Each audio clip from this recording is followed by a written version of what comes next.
మన రక్షకుడు ప్రభు అయినటువంటి యేసుక్రీస్తు నామమున మీ అందరికి వందనాలు తెలియజేస్తూ ఉన్నాను. ఇప్పటి వరకు ఈ యొక్క ప్రభు దినాన సంఘముగా సమకూడుకొని ప్రార్థన ద్వారా, పాటల ద్వారా ప్రభు అయినటువంటి యేసుక్రీస్తు ద్వారా తండ్రి అయినటువంటి దేవుణ్ణి ఆరాధించుకుంటూ ఉన్నాము. చిన్న ప్రార్థన చేసుకొని ఆ తదుపరి దేవుని యొక్క వాక్యాన్ని మనమందరము కూడా నేర్చుకుందాము. ప్రార్థన.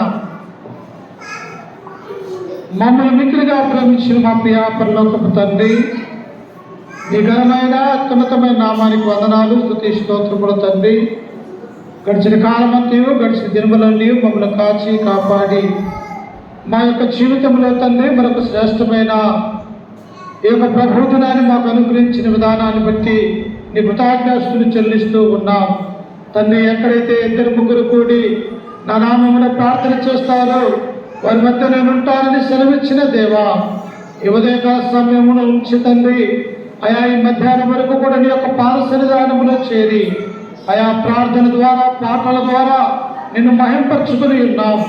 ఇదిగో పరిశుద్ధ గ్రంథంలో నుంచి నీ యొక్క వాక్యాన్ని ధ్యానించబోతూ ఉంటుండగా నిలవబడ్డటువంటి నేను నిరుత మాత్రుని తండ్రి, ఇదిగో నీ బిడ్డలకును మాకును మా యొక్క జీవితాలకని ఏ వాక్యం అయితే అవసరమైంటూ ఉన్నదో ఆ వాక్యాన్ని ప్రకటించడానికి తండ్రి నాకు మంచి జ్ఞానాన్ని ఆయా తెలివిని అనుగ్రహించండి తండ్రి.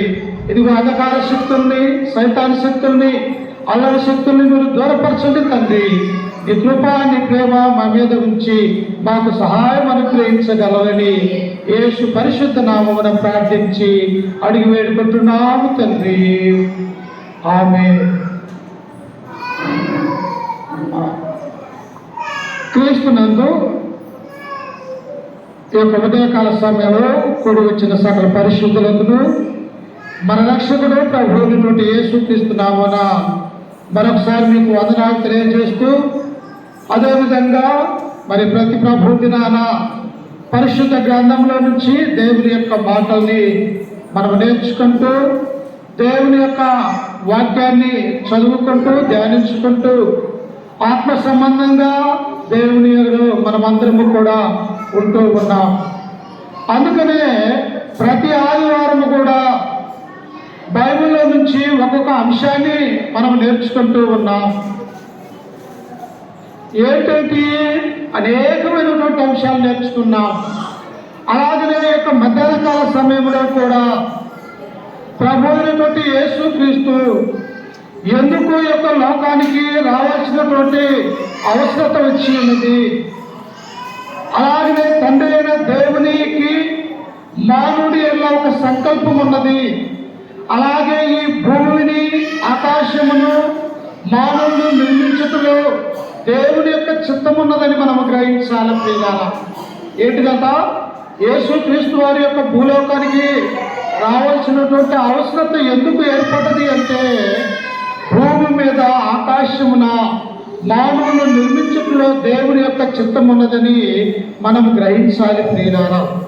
అలాగే ఎందుకంటే ఈ ప్రపంచము దేవుని కుమారు నిమిత్తమై మనమందరము కూడా యేసుక్రీస్తు యొక్క నామాన్ని ఒప్పుకోవాలని, ఆయన యందు మనము నడుచుకోవాలని, ఆయన యొక్క మార్గంలో మనము జీవించాలని తండ్రి యొక్క సంకల్పమై ఉన్నదని దేవుని యొక్క గ్రంథంలో మనము చూడగలం ప్రియుల. యేసుక్రీస్తు యొక్క లోకానికి వచ్చాడు. వచ్చి ఎన్ని సంవత్సరాలు ఉన్నాడు ఆయన? 33 సంవత్సరాలు ఈ లోకంలో ఒక మానవుడిగా ఆయన జీవించినటువంటి వాడిగా మనము చూడగలం. మనం ఎలాగైతే ఈ యొక్క 2025 సంవత్సరంలో ఒక శరీరాన్ని ధరించుకొని శరీరంలో ఉన్నటువంటి యొక్క ఆత్మ ద్వారా, ప్రాణము ద్వారా ప్రభు అయినటువంటి యేసుక్రీస్తు కూడా అలాగనే కన్యకైనటువంటి మరియ గర్భాన ఈ లోకంలోనికి దేవుడు ఈ లోకంలోనికి ఆయన్ని జన్మింపజేసినటువంటి వాడిగా మనము చూడగలుగుతూ ఉన్నాము. అందుకే ప్రియులారా, యేసుక్రీస్తు ఈ లోకంలోనికి ఎందుకు వచ్చాడు అంటే, మానవులందరూ కూడా తట్టుపోయి ఉన్నారు, దేవుణ్ణి ఎరగనటువంటి వారిగా ఉన్నారు. పరిశుద్ధులైనటువంటి తండ్రి అయినటువంటి దేవుని యొక్క ఆలోచనల ప్రకారం ఈ లోకంలో అనేక మంది కూడా నడుచుకోలేనటువంటి స్థితిలో ఉంటూ ఉన్నారు. అంధకారమైనటువంటి చీకటి, భయంకరమైనటువంటి విగ్రహారాధన, దేవుడంటే దేవుడి యొక్క ఆజ్ఞలను గైకొనక జనులందరూ కూడా వారి వారి ఇష్టానుసారంగా నడుచుకున్నటువంటి ఆ రోజులలో రాబోయినటువంటి యేసుక్రీస్తు వారి యొక్క లోకానికి రావాల్సినటువంటి అవసరత ఏర్పడ్డది. రైట్, అరవద్దు. చూడండి, అందుకే చూడండి, గలతీయులకు రాసినటువంటి పత్రిక 4వ అధ్యాయము 4వ వచనంలో అపోస్తలుడైనటువంటి పౌలు గారు మనకు తెలియపరుస్తూ ఉన్నాడు.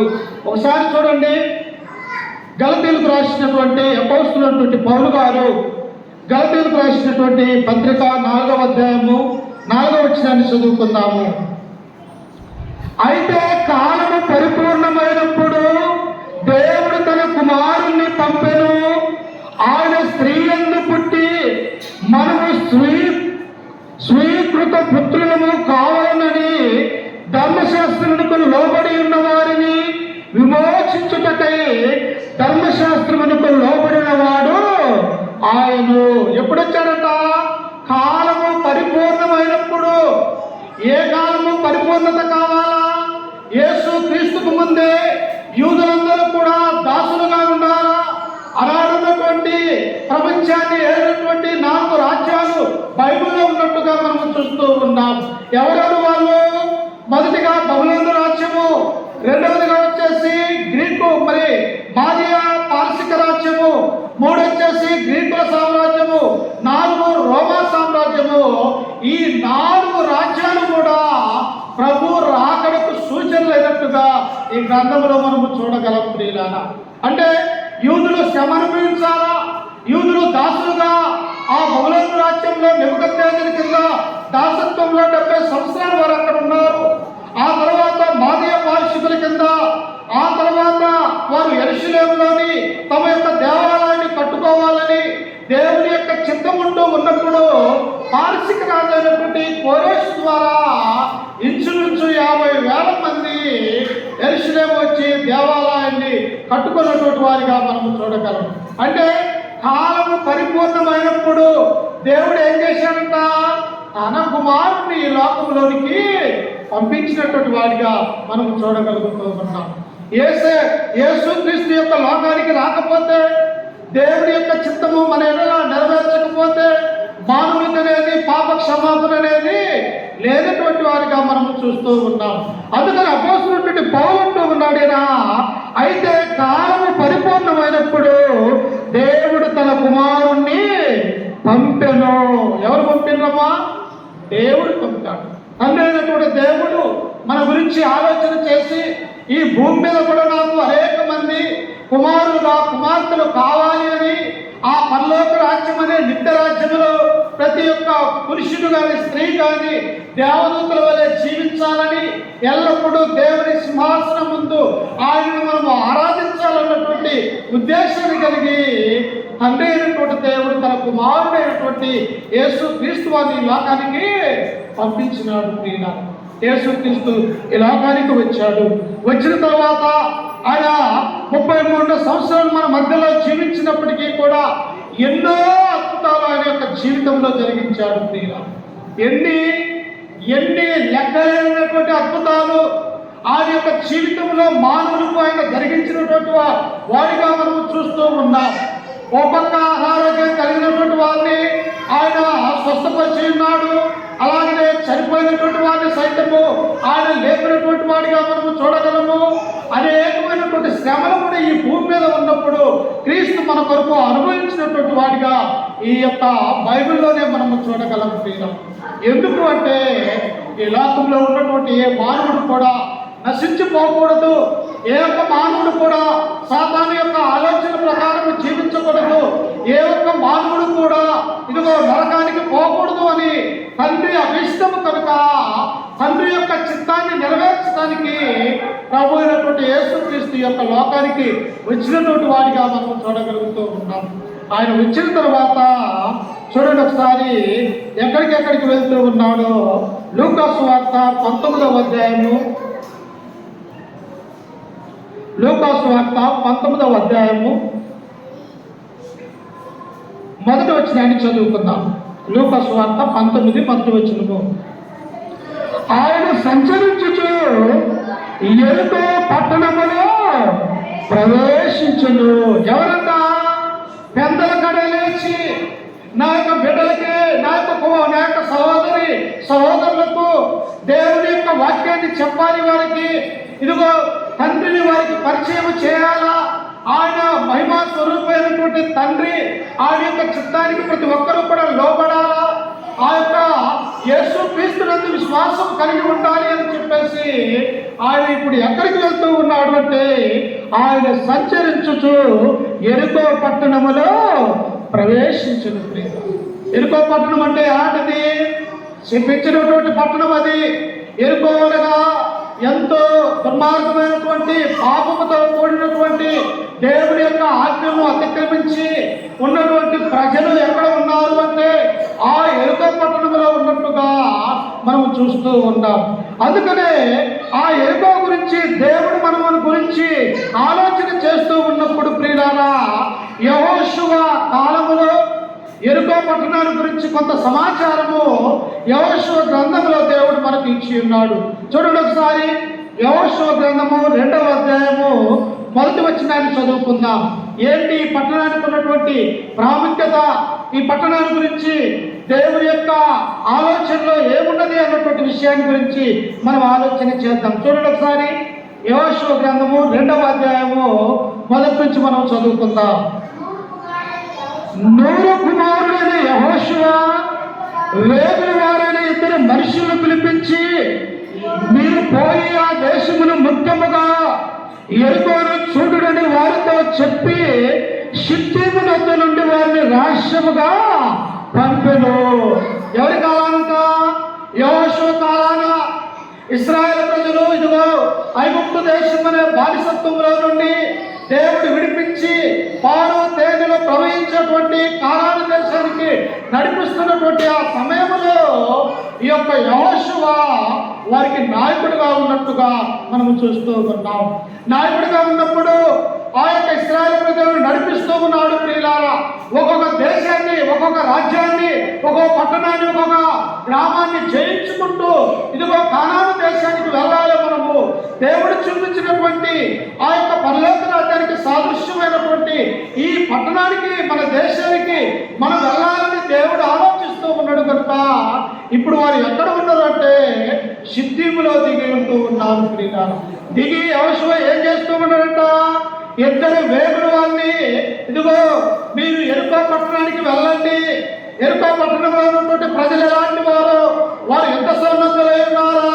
వారిని మనము జయించగలుగుతామా దేవుడి కృప ద్వారా, లేకపోతే మనము ఓడిపోగలుగుతామా అని చెప్పేసి 2 మనుషుల్ని యెహోషువ ఆ ఎరుకో పట్టణానికి వేరు చూడడానికి పంపించినాడు. అంటే దేనికి పంపించాడు? అక్కడ చూడండి, అక్కడ ఎరుకోను చూడమని వారితో చెప్పి రహస్యముగా పంపెను. వారు వెళ్ళి రాహాబను ఒక యేషే ఇంట చేరి అక్కడ దిగగా దేశమును వేగు చూడుటకు ఇశ్రాయేలీయుల వద్ద నుండి మనుష్యులు రాత్రి వేళ ఇక్కడికి వచ్చినని ఎరుకో రాజుకు వర్తమానము వచ్చినది. ప్రియులారా, ఎవరన్నా? యెహోషువ పంపించాడయ్యా. ఎరుకో పట్టణానికి ఇంత ప్రహరీ గోడ ఉన్నది, దీనికి ఎవరు కూడా ఎక్కలేనటువంటి యొక్క గోడ ఉన్నది. ఈ పట్టణంలో గుండా మనము అవతలికి వెళ్ళిపోవాలా, మనం ఏం చేయాలా అని అడిగినప్పుడు 2 మనుషుల్ని వేరు చూడటానికి ఆ ఎరుకో పట్టణానికి పంపించినాడు.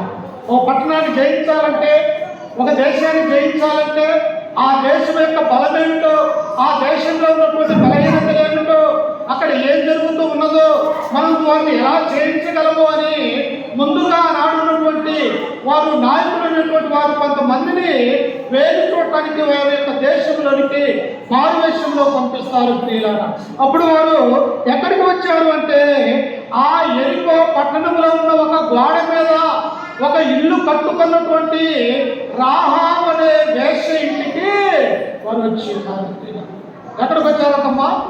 రాహాబు అనేటువంటి వేశ్య ఇంటికి. ఆమె ఇల్లు ఎక్కడ ఉన్నది? ఎరుకో యొక్క ప్రాకారము మీద ఆమె యొక్క ఇల్లు ఉన్నట్టుగా మనము చూస్తూ ఉన్నాం. ఈమెను గురించి దేవుడు ఏమంటూ ఉన్నారంటే ఈమె యొక్క వేశ్య అనగా ఒక వ్యభిచారం చేసే స్త్రీగా యొక్క ఎరుకో పట్టణంలో ఉన్నది. అయితే ఈమె వేష అయినప్పటికీ కూడా ఈమె యొక్క ఆలోచన, ఈమె యొక్క హృదయ తలంపు ఎలా ఉన్నాయి అంటే పిల్లారా చూడండి. ఆ కింద వచ్చిన మనం చదువుకుంటే, అమ్మా ఎవరమ్మా అక్కడ నడుస్తారు చిన్నపిల్లలు, ఎవరు అవ్వద్దు. అక్కడ చూడండి, రాహాబు యొక్క యేషయ ఇంట చేరి అక్కడ దిగగా దేశమును వేరు చూచుటకు ఇశ్రాయేలు యొక్క నుండి మనుషులు రాత్రి వేళ ఇక్కడికి వచ్చిరని యెరికో రాజుకు వర్తమానము వచ్చినది. ఎవరు? ఇశ్రాయేలు దేవుని చేత ఆశీర్వదించబడినటువంటి జనము. ఎవరు వీళ్ళు? ఇశ్రాయేలీయులైనటువంటి ఇద్దరిని యెహోషువ యొక్క యెరికో పట్టణానికి పంపిస్తే ఆ వచ్చినటువంటి వేరు చూసి రావడానికి వచ్చిన ఆ ఇద్దరు మనుషులని ఈ రాహాబు అనేటువంటి స్త్రీ తన ఇంట చేర్చుకున్నది. చూశారా? ఆ స్త్రీ తన యొక్క మనసు మార్చుకుంటూ ఉన్నది. ఆ స్త్రీ దేవుని యొక్క పరిశుద్ధులైనటువంటి ఇద్దరు ఇశ్రాయేలుని తన ఇంటిలోనికి ఆహ్వానించినటువంటి స్త్రీగా మనము చూడగలుగుతూ ఉన్నాం. కానీ తన యొక్క జీవితం ఎలాంటిది? పాపభరితమైనటువంటి జీవితము. ఆమె ఊరికి బయట ఎక్కడో ప్రహారీ వాటి మీద తన యొక్క ఇంటిని కట్టుకుంటూ ఉన్నది. అయినప్పటికీ కూడా తన యొక్క స్థితిని ఇక నుంచి నేను మార్చుకోవాలా, ఇదిగో ఈ లోకంలో చేసినటువంటి యొక్క వేసినటువంటి ఆ జీవితాన్ని ఇంతటితోనే పాతి పెట్టాలా అని చెప్పేసి తన మనసులో ఆలోచన చేసుకొని ఇదిగో ఇశ్రాయేలీయులకి వారు ఆహ్వానితులుగా ఇద్దరిని చేర్చుకున్నట్టుగా మనం చూస్తూ ఉంటాం. చూసారా? ఈనాడు లోకంలో నుంచి క్రీస్తులోనికి రావాలంటే మానవుల యొక్క పాపాన్ని ఒప్పుకునే వారిగా ఉండాలా. ఇదిగో లోకంలో నుండి ప్రభు అయినటువంటి దేవుని యొక్క సన్నిధానంలో మనం పరిశుద్ధులుగా జీవించాలి అంటే మన యొక్క మనసు మార్చుకోవాలా. మన పాపాన్ని క్రీస్తులో ఒప్పుకునే వారిగా ఈనాడు ఉన్నటువంటి మానవులందరూ కూడా దేవుడిలో ఒప్పుకునే వారిగా మనం ఉండాలని దేవుడు కోరుకుంటూ ఉన్నాం. అందుకనే ఇక్కడ కింద వచనంలో చదువుకుంటే చూడండి, ఆ ఇంటికి వచ్చినారని యెరికో రాజు వారికి తెలిసినది ప్రియులారా.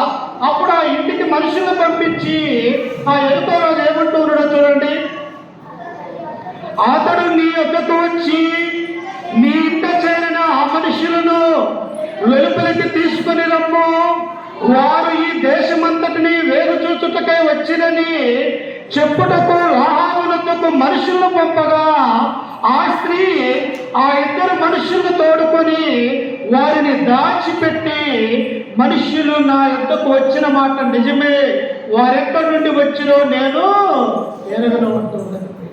చూసారా? దేవుని యొక్క చిత్తానికి లోబడితే దేవుని యొక్క బిడ్డలకు ఎలా ఆశ్రయిస్తూ ఉన్నదో ఈ యొక్క రాహాబు స్త్రీల గురించి మనం ఆలోచించవచ్చు. వచ్చినటువంటి ఆ మనుషులు ఎవరు? దేవుని చేత దీవించబడినటువంటి మనుషులు వాళ్ళు. వచ్చినటువంటి ఆ మనుషులు ఎవరు? ఇశ్రాయేలు ప్రజలుగా ఉంటూ ఉన్నారు. అప్పుడు ఈ యెరికో రాజుకు తెలిసి రాహాబు అనే వేశ్య ఇంట ఇద్దరు వచ్చి ఉన్నారు, మన యొక్క దేశాన్ని వేరు చూడటానికి వచ్చి ఉన్నారు, వారిని పట్టుకొని ఇక్కడికి తీసుకుని వస్తే వారిని కత్తి చేత చంపాలని ఈ రాజు మనుషుల్ని ఆ యొక్క ఇంటిలోనికి పంపించినాడు ప్రియులారా. అప్పుడు ఆ వేశ్య అయినటువంటి రాహాబు అంటూ ఉన్నది ఏమని, అయ్యా వారు వచ్చిన మాట నిజమే, కానీ ఇదిగో వారు మరలా వెళ్ళిపోయారు తమ యొక్క మార్గంలో అని ఆ యొక్క రాహాబు స్త్రీ చెబుతూ ఉన్నది. అంటే ఆమె ఎక్కడ దాచిపెట్టినది?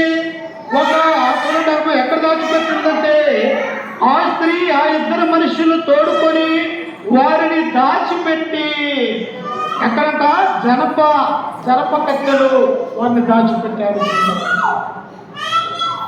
అంటే యెరికో పట్టణం ఎలాంటిదో ఇక్కడ చూస్తూ ఉన్నాం. యెరికో పట్టణంలో ఉన్నటువంటి ప్రజలు ఎలాంటి వారో ఇక్కడ మనం గమనిస్తూ ఉన్నాం. అందుకనే ఇంకా పైన వచనంలో చదువుకుంటే చూడండి, 6వ వచనంలో అమ్మా 6వదమ్మా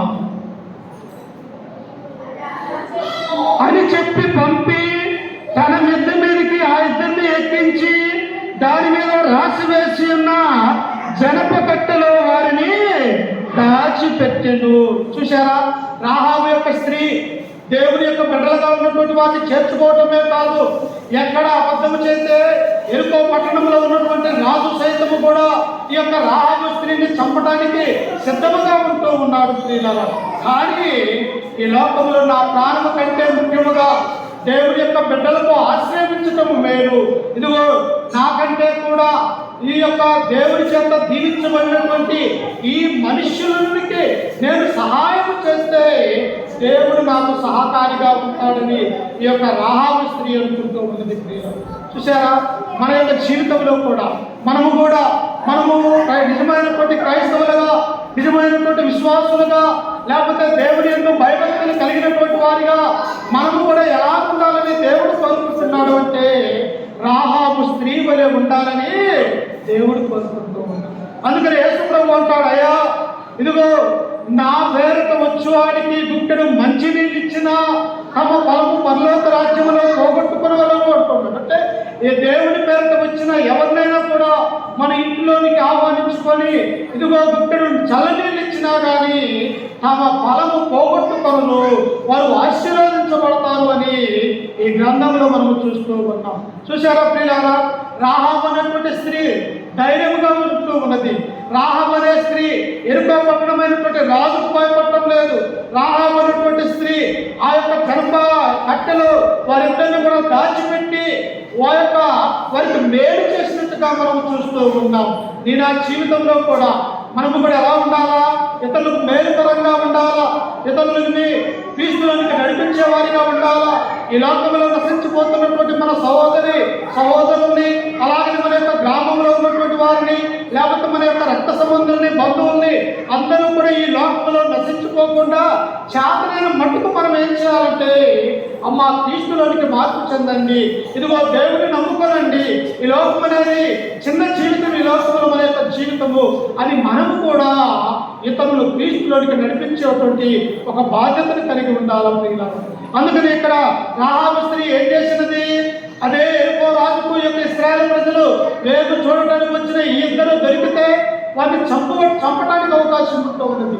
అందుకనే చూడండి, కింద వచనంలో చదువుకుంటే చూడండి, అక్కడ ఆ మనుషులు యోర్దాను దాటు రేవుల మార్గమున వారిని తరమబోయిన మనుషులు బయలువెళ్ళని తోడనే గవిని వేయబడను.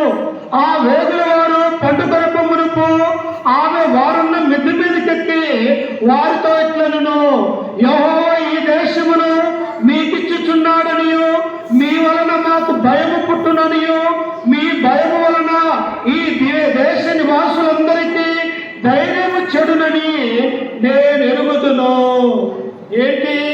ఒక వేశ్యగా ఉన్నటువంటి రాహాబు ఇదిగో ఐగుప్తు దేశంలో నుంచి దాసులుగా వచ్చి అనేక రాజ్యాలను కూడా జయించినటువంటి ఆ పరలోకమందు ఉన్నటువంటి దేవుని యొక్క మాటల్ని గుర్తు చేసుకుంటూ ఉన్నది. అంటే ఈమె దేవుని యొక్క వాక్యాన్ని వింటూ ఉన్నది.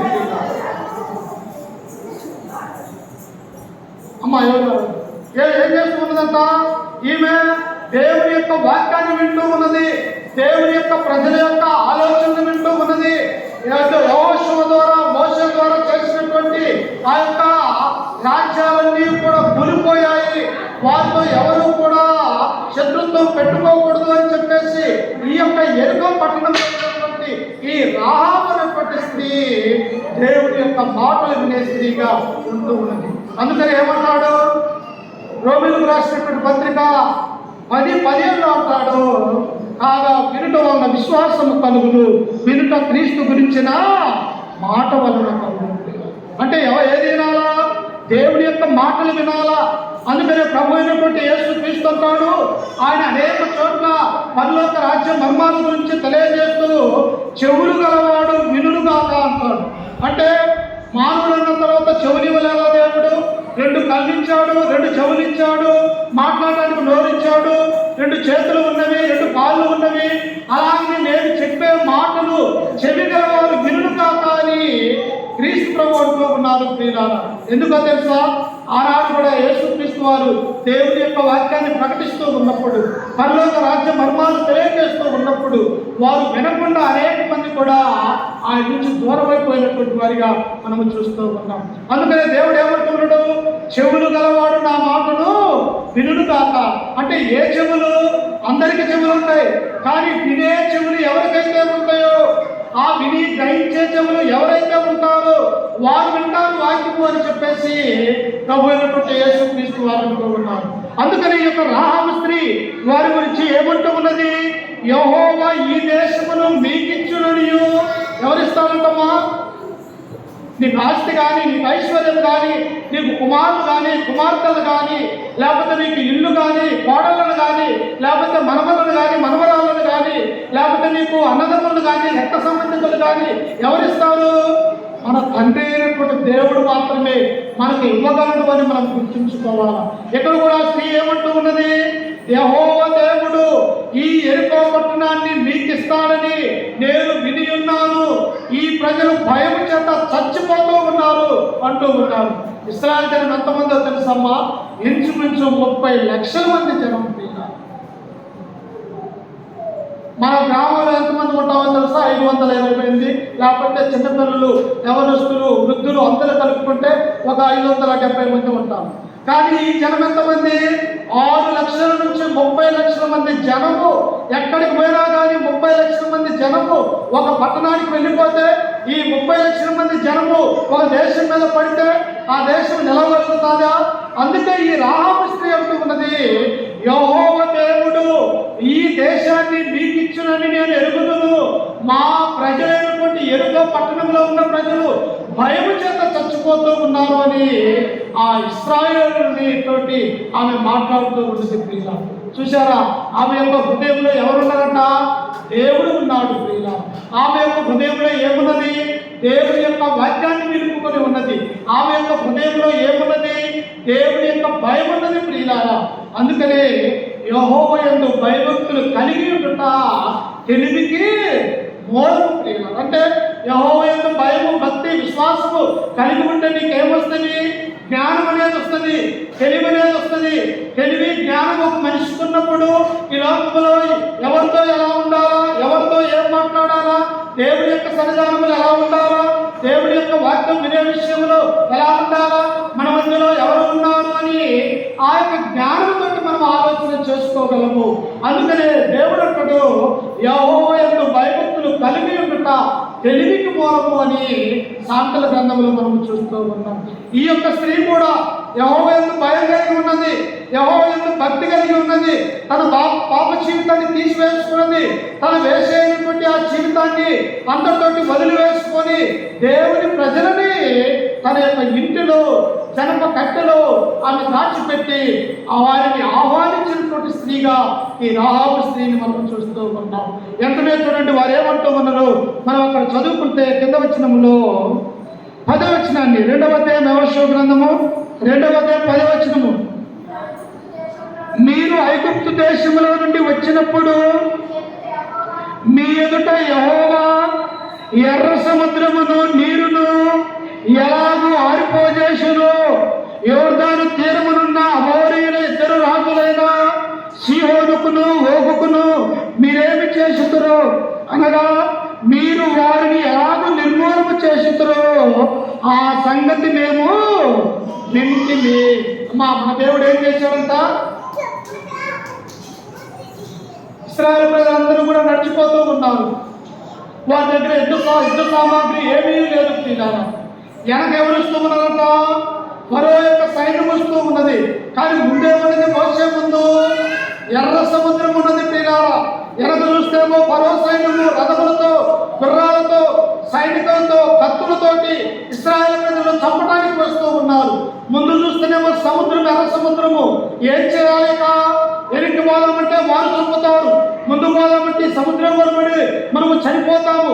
ఏం చేయాలని ఇశ్రాయేలు ప్రజలు ఏడుస్తూ ఉన్నప్పుడు మోసే దేవునికి ప్రార్థన చేశాడు. ప్రియ అయ్యా, ఐగుప్తు దేశంలో నుంచి మమ్మల్ని నడిపిస్తూ ఉన్నావు, మాకు అండగా నీడగా దేవుడిగా ఉండి ఇంతవరకు మమ్మల్ని తీసుకుని వచ్చావు. ఇదిగో వెనక ఫరో యొక్క సైన్యం ఉంటూ ఉన్నది, ముందు ఎర్ర సముద్రం ఉన్నది, మేమేం చేయాలి అని ఆ దేవుడికి ప్రార్థన చేసినప్పుడు మన దేవుడు ఏం చేశాడో తెలుసా? ఎర్ర సముద్రాన్ని 2 పాయలుగా చేశాడు. ఆశ్చర్యమాది నువ్వు నేను చేయగలిగినటువంటి సాహసమేనా? కానీ ఎవరు చేశాడు? దేవుడు చేశాడు. అది అంటే దేవుడి యొక్క భయభక్తులు కలిగిన వారిని ఆయన సంపడు, దేవుడి యొక్క భయభక్తులు కలిగిన వారిని ఆయన దీవించుతాడు. కానీ ఆయన ఏ హాని కూడా చేయడు. ఇప్పుడు ఇశ్రాయేలు ప్రజలు ఎర్ర సముద్రములో, నడి సముద్రములో దాటి వారు వెళ్ళిపోతూ ఉన్నారు. అయితే మరో సైన్యం కూడా వారి దగ్గరికి వచ్చి అలసముద్రం దగ్గరికి వచ్చినది. వెంటనే నీళ్లు మరలా సముద్రం పాడినప్పుడు వారు ఆ సముద్రంలో పడి చనిపోయినటువంటి వారిగా ఆ మరో సైన్యాన్ని చూస్తున్నారు. దేవుడి యొక్క చిత్తంలో మనం ఉంటే, దేవుడి యొక్క ఆజ్ఞ ప్రకారం మనం నడుచుకున్నట్లయితే, దేవుడి యొక్క ఆలోచనలో మనం ఉన్నట్లయితే మనల్ని కూడా ఏ స్థితిలో ఉన్నప్పటికీ కూడా దేవుడు రక్షిస్తాడు, ఆయన కాపాడుతాడు, మన యొక్క కుటుంబాలను దీవించుతాడు అని మనం గుర్తు చేసుకోవాలి. ఈ విషయం ఎవరు చూస్తూ ఉన్నారు? ఆ వేగుల వారైనటువంటి ఇద్దరు ఇశ్రాయేలు ప్రజలకి రాహాబు అనేటువంటి స్త్రీ చెబుతూ ఉన్నది, అయ్యా మోసే ద్వారా దేవుడు జరిగించినటువంటి ఆ యొక్క సముద్రాన్ని రెండు పాయలుగా చేసినది ఈ ప్రపంచం అంతా కూడా తెలుసయ్యా, మేము కూడా విన్నాము, మీ దేవుని యొక్క గొప్పతనాన్ని మేము చూసామని ఒక దేశ మారు మనసు పొంది దేవుని వస్తూ ఉంటుంది. ఇంకా ఏమంటున్నదో చూడండి, ఆ స్త్రీ కింద వచ్చినప్పుడు ఏమంటున్నదా,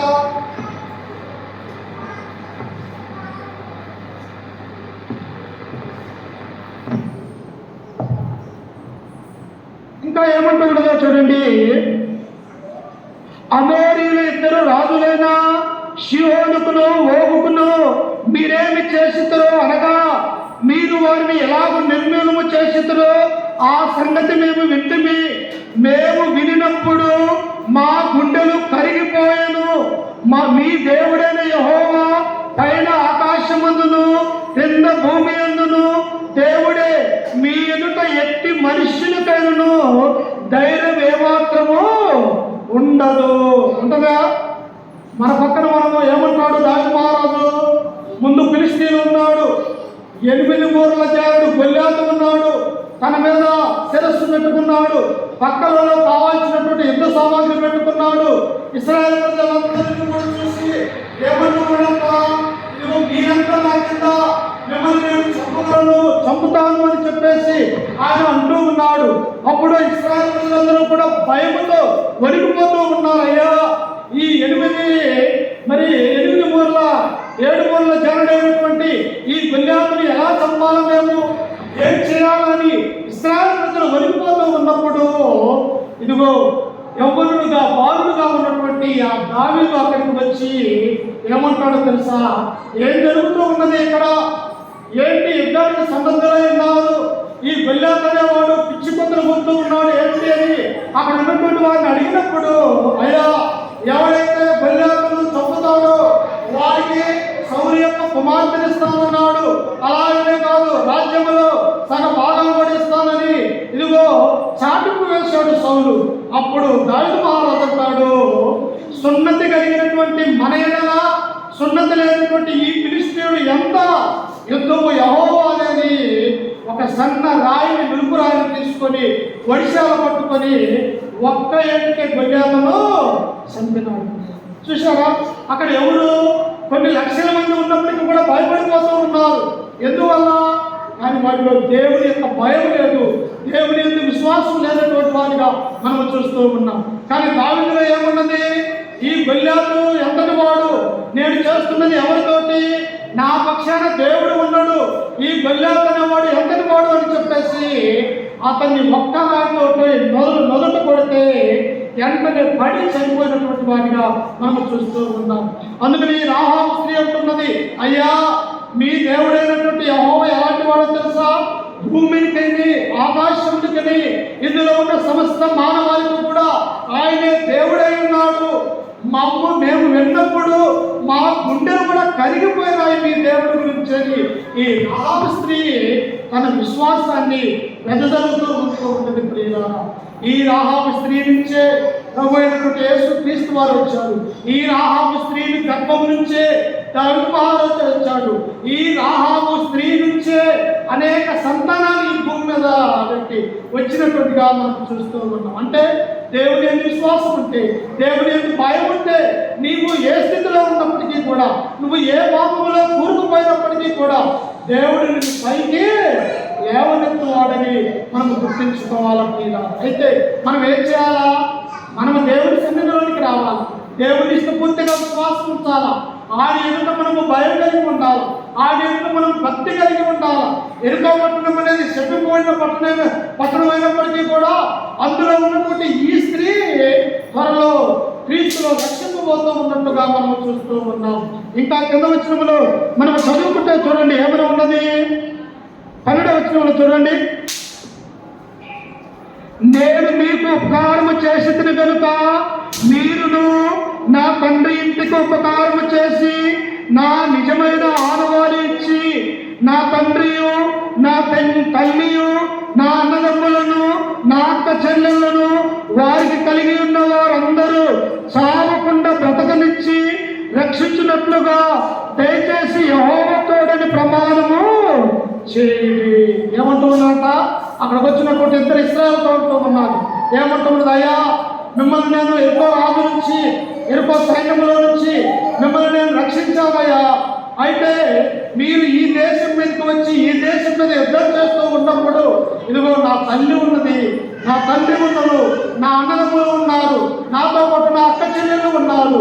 మీరు వచ్చినప్పుడు నా కుటుంబాన్ని జ్ఞాపకం చేసుకొని మమ్మల్ని వీరితో పాటు నాశనం చేయవద్దు అని మీ యెహోవా తోడు నాకు ప్రమాణం చేయమని ఈ రాహాబు స్త్రీ అంటూ ఉన్నది. రాహాబు స్త్రీ తనొక్కటే మారు మనసు పొందట్లా, తన కుటుంబాన్ని మార్చుకుంటూ ఉన్నది, తన తండ్రిని మార్చుకున్నది, తన అన్నలను తన తమ్ములను మార్చుకున్నది, తన అక్కలను తన చెల్లెలను మార్చుకున్నది. ఇప్పుడు కుటుంబం అంతా కూడా దేవునిలోనికి వస్తున్నట్టుగా మనం చూస్తూ ఉన్నాం. వీళ్ళ మన యొక్క జీవితంలో కూడా మనమే కాదు దేవుడి యొక్క మందిరంలో ఉండేది, మనమే కాదు పరలోక రాజ్యంలో చేరబోయేది. మరి మనకు పుట్టిన పిల్లలు, లేకపోతే దేవుడు మనకిచ్చినటువంటి భర్తలు, లేకపోతే మనకిచ్చినటువంటి భార్యలు, లేకపోతే మనకిచ్చినటువంటి అన్నదమ్ములు, లేకపోతే మనకిచ్చినటువంటి రక్త సంబంధికులు, వారు నరకానికి వెళ్ళిపోతారేమో. మనము కూడా వారి విషయమై ఏం చేయాలంటే మనకు కూడా క్రీస్తులకు వారిని నడిపించేవారుగా ఉన్నాం. ఇక్కడ రాహాబు స్త్రీ అడిగినట్టు ఉన్నది, అయ్యా మీరు ఈ దేశం నుంచి వచ్చి ఈ దేశంలోకి యుద్ధం చేస్తూ ఉన్నప్పుడు నా అన్నదమ్ములని, నా అక్క చెల్లెలని, నా తల్లిని మీరు జ్ఞాపకం చేసుకోండి అని ఆ రాహాబు స్త్రీ వేడుకున్నట్టుగా మనం చూస్తూ ఉన్నాం. అందుకే ప్రియులారా, దేవుడు ఏం చేశాడో తెలుసా?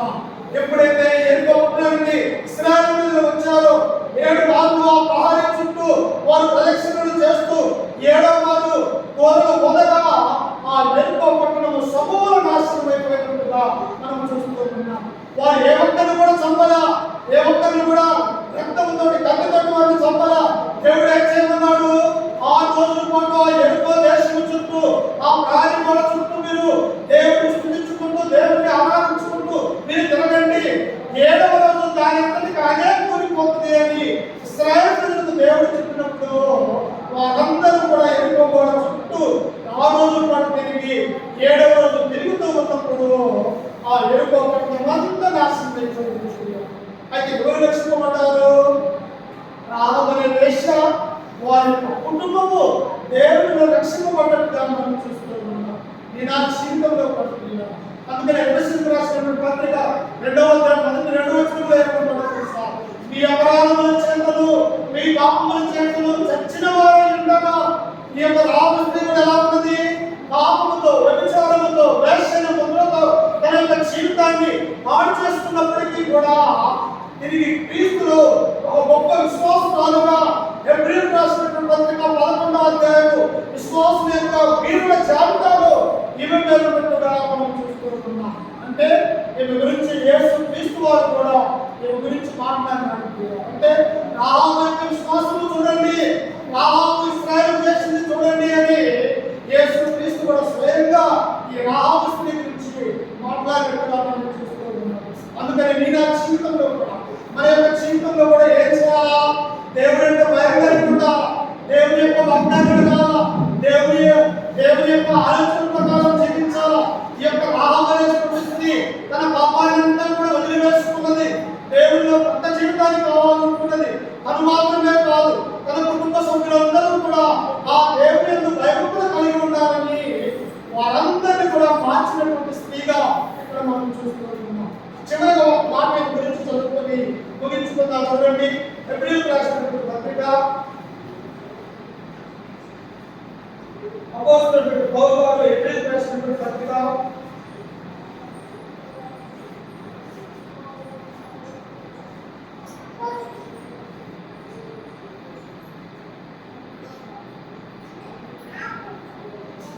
11వ అధ్యాయము, హెబ్రీయులకు రాసినటువంటి పత్రిక 11వ అధ్యాయము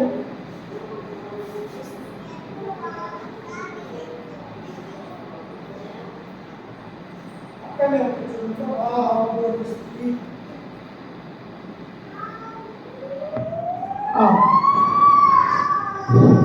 11వ అధ్యాయము 30వ వచనం చదువుకున్నాం. చూడండి ఒకసారి. విశ్వాసమును బట్టి 7 దినముల వరకు ప్రదక్షిణము చేయబడిన తరువాత ఎరుకో గోడలు కూలిను. విశ్వాసమును బట్టి రాహాబు అనే వేశ్య వేగుల వారిని సమాధానముగా చేర్చుకున్నందున అవిధేయులతో పాటు నశింపకపోయెను. ఎప్పుడు జరిగిన సంఘటనమైంది? ఎప్పుడు? యెహోషువ కాలంలో జరిగినటువంటి పాత నిబంధనలో జరిగినటువంటి ఆ సంఘటన. ఇదిగో ఎప్పటికీ ఈమె గురించి రాయబడ్డది. క్రీస్తు శాఖం 1వ శతాబ్దంలో, అనగా క్రీస్తు పుట్టి క్రీస్తు యొక్క లోకంలో ఉండి 37 సంవత్సరాలు ఉండి ఆయన మరణించి సమాధి చేయబడి తిరిగి లేచి ఆ తండ్రి దేవుని దగ్గరకు ఆరోహణమైన తర్వాత 100 సంవత్సరాల తర్వాత కూడా ఈమె గురించి రాయబడ్డది. అందుకే దేవుడు ఏమంటూ ఉన్నాడంట, ఆయన రాహాబు అనే వేశ్య వేగుల వారిని సమాధానముగా చేర్చుకొనినందున అవిధేయులతో పాటు నశింపకపోయెను. అమ్మా, ఎరుకో గోడలన్నీ కూలిపోయినాయి. ఎరుకో ఉన్నటువంటి సమస్తము కూడా నాశనమైపోయింది. కానీ ఎవరు రక్షింపబడ్డారు? ఈ రాహాబు అనేటువంటి కుటుంబము రక్షింపబడదు. మరి నీ కుటుంబం, నా కుటుంబం రక్షింపబడాలంటే మనము సమాధానంగా, సంతోషంగా ఆయన యొక్క సన్నిధానంలో మనము గడవాలి. నీవు నేను మన యొక్క సంఘం రక్షింపబడాలంటే మనమందరం కూడా ప్రభు అయినటువంటి యేసు క్రీస్తునందు విశ్వాసం కలిగి ఉండాలి ప్రియులారా. అందుకనే ఎరుకో పట్టణం ఎలాంటిదంటే దేవుని చేత శపింపబడినటువంటి పట్టణం మనం గుర్తుంచుకోవాలి. ఇప్పుడు మనం అందరం ఎలా ఉండాలా? రాహాబు అనేటువంటి స్త్రీ వలె ఉండాలా. రాహాబు వలె మంచి విశ్వాసం కలిగి ఉండాలి. రాహాబు వలె దేవుని యొక్క భయభక్తులు కలిగి ఉన్నట్లయితే దేవుడు తన 2వ రాకడ సమయంలో ఇదిగో ఎవరైనా మరణించినప్పటికీ కూడా మనల్ని ఆయన పరలోక రాజ్యంలో చేరుస్తాడు అని చెప్పేసి ఈ వాక్యం ద్వారా మిమ్మల్ని హెచ్చరిస్తూ, ఈ మాటలను నన్ను కూడా హెచ్చరిక చేసుకుంటూ ఓపికతో ఉన్న మీ అందరికీ మన రక్షకుడు ప్రభు అయినటువంటి యేసుక్రీస్తు నామమున వందనాలు తెలియజేస్తూ ఈ వాక్యాన్ని ముగించుకుంటూ ఉన్నాం. సమయము ప్రియులారా, మరి 10 నిమిషాల తప్ప 1 గంటగా వస్తూ ఉన్నది కనుక 1 గంటకు మన యొక్క ఆరాధన ప్రతి వారం కూడా ముగించబడుతూ ఉన్నది. ఎందుకంటే సమయం అనేది ఉండాలి. ఏ సమయంలో ఏం జరిగేది, ఏ సమయంలో ఎలా ఉండాలా, ఏ సమయంలో ఏ వాక్యం బోధించాలా, ఏ సమయంలో ప్రార్థన చేయాలా, ప్రతిదానికి కూడా ఒక సమయం ఉన్నదని దేవుని గ్రంథం మనకు తెలియపరుస్తుంది. కాబట్టి చిన్న ప్రార్థన చేసుకుని ఆ తదుపరి మనకు ఆరాధన ఉన్నది. ప్రార్థన చేసుకుందాం.